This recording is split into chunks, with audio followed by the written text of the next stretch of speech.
got a bunch of cousins, and you have all of these different people that get involved in the discussion of who is family, and what does that come with, and what are the rights and responsibilities in regards to those broader, extended families.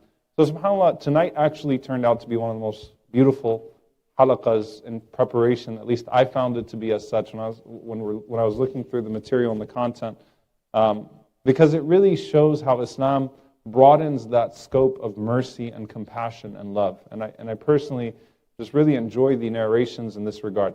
I know that I had told you guys that there probably wouldn't be class tonight. I thought I would be out of town. So alhamdulillah, I'm still here. So I appreciate those of you that came out. So we'll start inshallah ta'ala, and we'll try to frame this from different angles. We'll try to look at this through different angles. The hadith we'll start with is a hadith narrated by Ali ibn Abi Talib radiallahu ta'ala anhu. And it's really beautiful, and it's also tragic. We've all heard of the martyrdom of Hamza radiallahu ta'ala anhu and the way that Hamza radiallahu anhu was killed.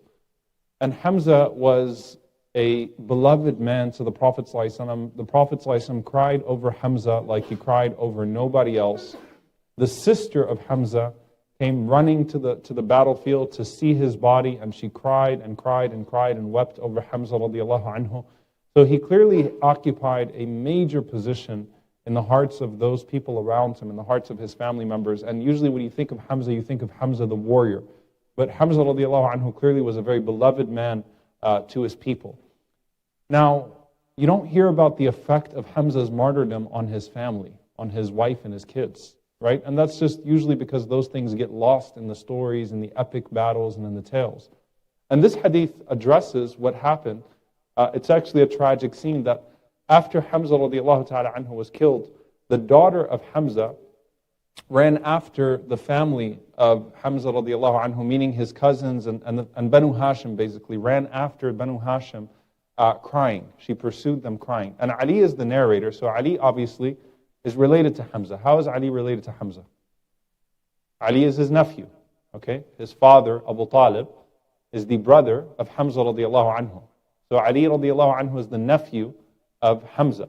So as they're dealing with the aftermath of the martyrdom of Hamza and the way that Hamza was brutally killed, the daughter of Hamza comes running after the family.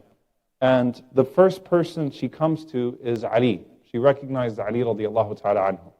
And she went to Ali, and Ali radiallahu ta'ala anhu took her by the hand, and it's a very emotional scene.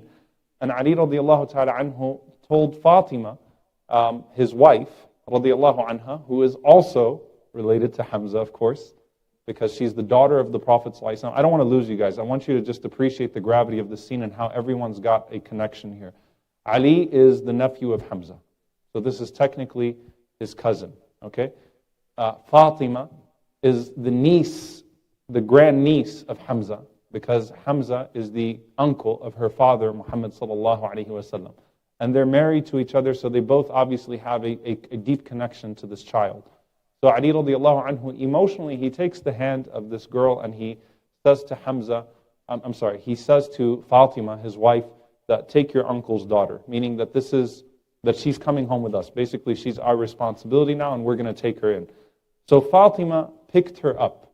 Then Zayd ibn al-Haritha, radiallahu ta'ala anhu, he also staked a claim and he wanted to take care of the daughter of Hamza. Zayd was the adopted son of the Prophet ﷺ and also paired off with Hamza when they migrated to Medina. So when they migrated and the Prophet ﷺ paired people off, he made them brothers. So Zayd felt a connection to Hamza, and Zayd said, let me take her in.